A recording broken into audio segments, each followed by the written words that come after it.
نحمده ونصلي على رسوله الكريم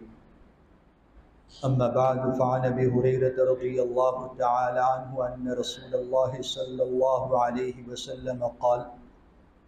لا يتمنى أحدكم الموت إما محسنا فلعله يزداد وإما مسيئا فلعله يستعتب. وفي رواية لمسلم عن أبي هريرة رضي الله تعالى عنه عن رسول الله صلى الله عليه وسلم قال لا يتمنى أحدكم الموت ولا يدعو به من قبل أن يأتيه إنه إذا مات انقطع عنه عمله ولا يزيد المؤمن عمره إلا خيرا أو كما قال عليه الصلاة والسلام. بزرگان محترم، کبھی ایسا ہوتا ہے کہ کوئی آدمی کسی مہلک بیماری میں گرفتار ہو جاتا ہے، ایک مدت تک علاج و معالجہ کا سلسلہ چلتا رہا لیکن وہ بیماری ٹھیک نہیں ہوئی، وہ آدمی شفایاب نہیں ہوا، تو وہ آدمی اس بیماری سے عاجز آ کر لاچار ہو کر اللہ سے موت کی دعا کرتا ہے، موت کی تمنا اور آرزو کرتا ہے، یا مالی اعتبار سے کوئی مصیبت آ گئی، گھر میں کھانے پینے کی تکلیف ہے، ادھر ادھر بہت کچھ ہاتھ پیر مارے، بہت کوشش کی لیکن کچھ ہاتھ نہ لگا، گھر والے بھی مطالبہ کر رہے ہیں، یا گھر میں اولاد پریشان کرتی ہے، بیوی نافرمان ہے، یا کسی وقت زور و شور سے چلنے والی تجارت، دھام دھوم سے چلنے والا بیاپار یکدم گھاٹے میں چلا گیا، نقصان ہو گیا۔ غرض یہ کہ کسی بھی دنیاوی مصیبت کی وجہ سے، چاہے وہ بیماری کی شکل میں ہو، چاہے وہ مال کی صورت میں ہو، آدمی اپنے دل میں سوچتا ہے اور اپنی زبان سے بولتا ہے کہ میری موت بھی نہیں آ جاتی، میں مر جاؤں تو اچھا ہے۔ لیکن یاد رکھنا میرے بھائیوں، ان حالات میں بھی اس طرح کے جملے بولنا، معاملہ چاہے کتنا ہی نازک، سنگین اور بھیانک کیوں نہ ہو، اللہ سے موت مانگنا، موت کی دعا کرنا، موت کی تمنا اور آرزو کرنا جائز نہیں ہے، شریعت اس کی اجازت نہیں دیتی۔ احادیث مبارکہ کے اندر حضرت نبی پاک صلی اللہ علیہ وسلم نے بالکل صاف الفاظ میں اس کی ممانعت فرمائی ہے۔ شروع میں آپ حضرات کے سامنے دو حدیثیں پڑھی گئی۔ حضرت ابو ہریرہ رضی اللہ تعالی عنہ سے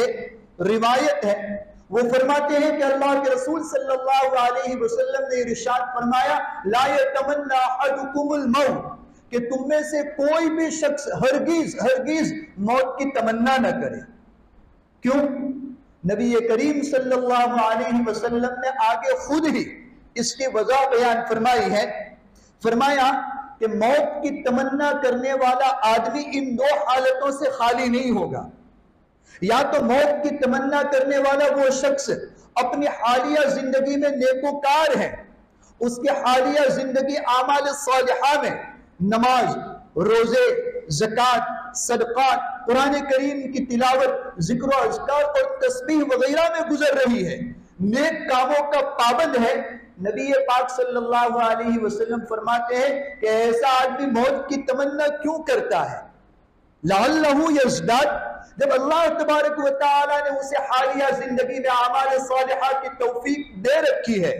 اس کی ذات سے نیک اعمال، اچھے کام وجود میں آ رہے ہیں، تو ما بقیہ آئندہ زندگی میں مزید نیک اعمال صالحہ اس کے ہاتھوں وجود میں آئیں گے، اور یہی چیز آخرت میں اس کے لیے درجات کی ترقی کا ذریعہ بنے گی۔ تو ایسے آدمی کے لیے تو زندہ رہنے میں ہی فائدہ ہے، زندہ رہنے میں ہی خیر و بھلائی ہے، تو پھر ایسا آدمی موت کی تمنا کیوں کرے گا؟ وَإِمَّا مُسِيئًا، اور اگر موت کی تمنا کرنے والا وہ شخص اپنی حالیہ زندگی میں بدکار ہے، اس کے حالیہ زندگی اللہ کی نافرمانی، گناہوں اور معاصی میں گزر رہی ہے، اور ایسا آدمی اللہ تبارک و تعالیٰ سے موت کی دعا کرتا ہے، نبی کریم صلی اللہ علیہ وسلم نے فرمایا کہ ایسے آدمی کو بھی موت کی دعا اور تمنا کرنے کی ضرورت نہیں ہے، فَلَعَلَّهُ يَسْتَعْتِبُ، ہو سکتا ہے، ممکن ہے اور بہت ممکن ہے کہ آئندہ ما بقیہ زندگی میں اسے توبہ نصیب ہو جائے، اعمال صالحہ کی توفیق مل جائے، اس کی زندگی سدھر جائے اور اللہ کو راضی کر لے۔ اگر ابھی موت کی دعا کرتا ہے، اس کی وہ دعا اللہ کی بارگاہ میں قبول ہو جاتی ہے اور اسے موت آ جاتی ہے، تو اس دنیا سے توبہ کے بغیر اللہ کی ناراضگی کے ساتھ رخصت ہوگا۔ حالانکہ اس آدمی کے لیے امید اور توقع ہے کہ آئندہ بچی ہوئی زندگی میں توبہ نصیب ہو جائے، اعمال صالحہ کی توفیق مل جائے، اس کی زندگی کی اصلاح ہو جائے، اور جب موت کا وقت آئے تو اللہ کی رضامندی کے ساتھ دنیا سے رخصت ہو۔ تو ایسے آدمی کو بھی موت کی تمنا کرنے کی کوئی ضرورت نہیں ہے۔ حضرت ابو ہریرہ رضی اللہ تعالی عنہ کی یہی روایت مسلم شریف کے اندر دوسرے الفاظ کے ساتھ آئی ہے، جس میں نبی کریم صلی اللہ علیہ وسلم نے ارشاد فرمایا، لا یتمنى احدکم الموت، تم میں سے کسی کو بھی اللہ سے کبھی بھی موت کی دعا نہیں کرنی چاہیے، وَلَا يَدْعُ بِهِ مِنْ قَبْلِ أَنْ يَأْتِيَهُ، اور موت کے آنے سے پہلے موت کی دعا بھی نہیں کرنی چاہیے۔ إِنَّهُ إِذَا مَاتَ انْقَطَعَ عَمَلُهُ، اس لیے کہ اگر اس نے دعا کی اللہ سے موت کی اور موت آ گئی تو اعمال صالحہ کا سلسلہ منقطع ہو جائے گا، اچھے کاموں کا سلسلہ رک جائے گا، اب وہ نہ نماز پڑھ سکے گا، نہ روزے رکھ سکے گا، نہ قرآن کریم کی تلاوت، ذکر و اذکار اور تسبیح کا اہتمام کر سکے گا۔ تو کیوں ایسی چیز کے اللہ سے دعا کرے جس کے نتیجے میں اعمال صالحہ کا سلسلہ منقطع ہو جائے، بند ہو جائے، ختم ہو جائے۔ وَلَا يَزِيدُ الْمُؤْمِنَ عُمْرُهُ إِلَّا خَيْرًا، اللہ کے رسول صلی اللہ علیہ وسلم نے ایک عام بات بیان فرمائی کہ ایک ایمان والے کے لیے اس کی عمر، اس کی زندگی، اس کا زندہ رہنا ہی باعث خیر و بھلائی ہوتا ہے۔ کیوں؟ اگر وہ نیکوکار ہے تو اس کے لیے زندگی کا باعث خیر و بھلائی ہونا ظاہر ہے، آئندہ زندگی میں مزید نیک کام وجود میں آئیں گے اور آخرت میں درجات کی ترقی کا ذریعہ بنیں گے۔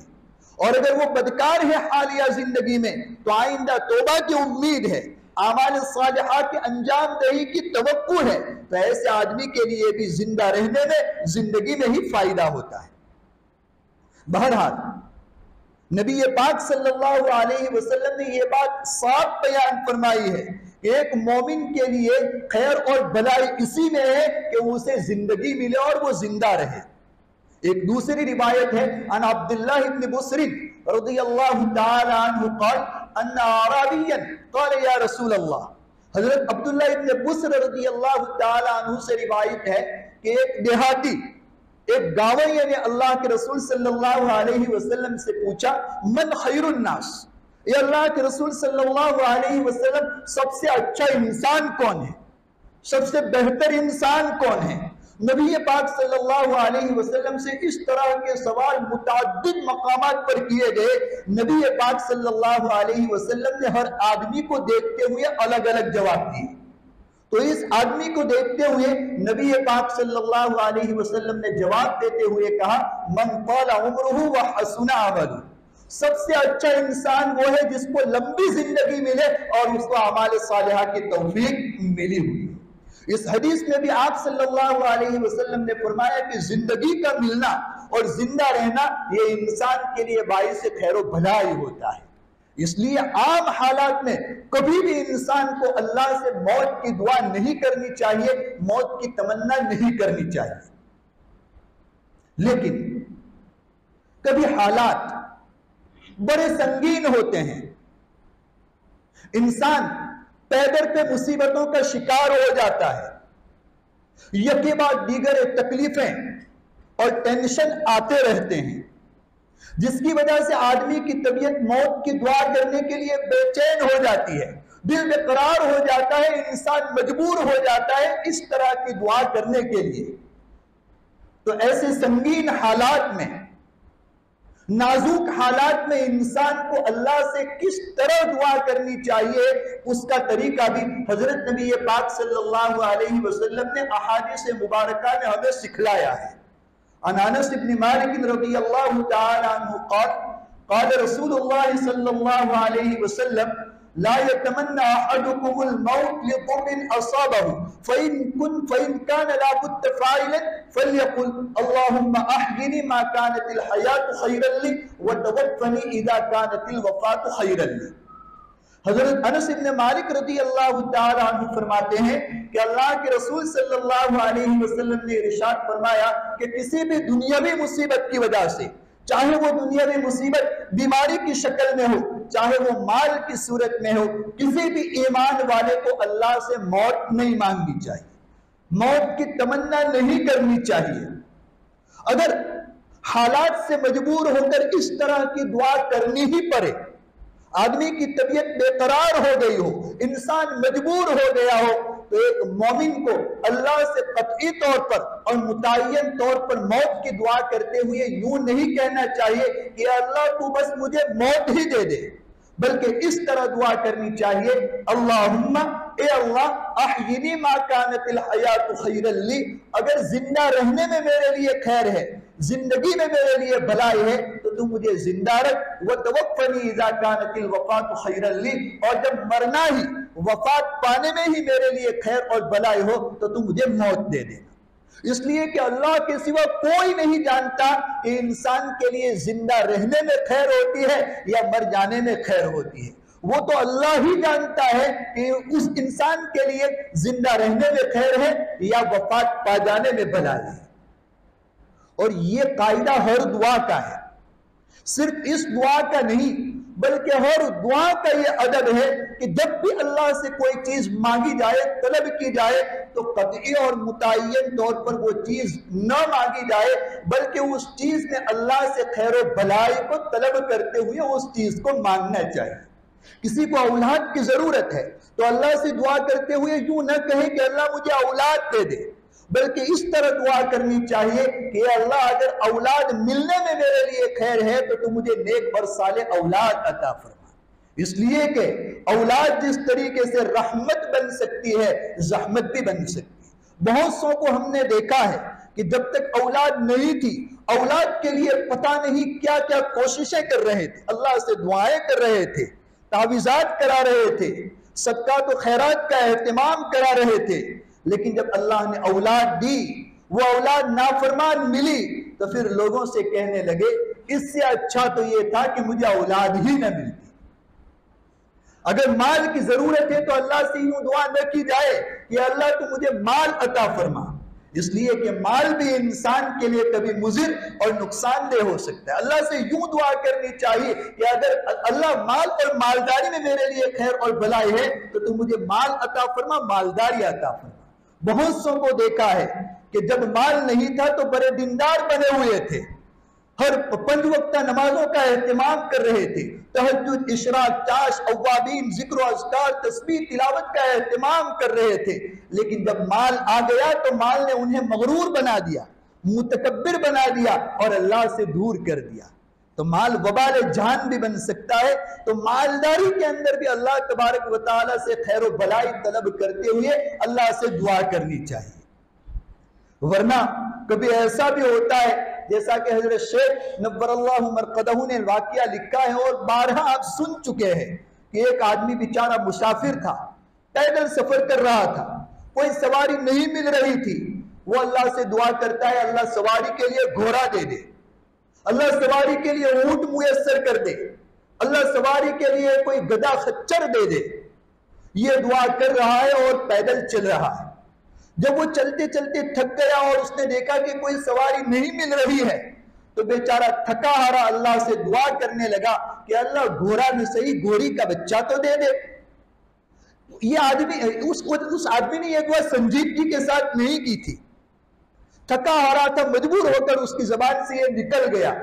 لیکن اللہ بندے کی دعا کو بڑی سنجیدگی سے لیتے ہیں، اللہ بندے کی دعا کو ضائع نہیں کرتے ہیں۔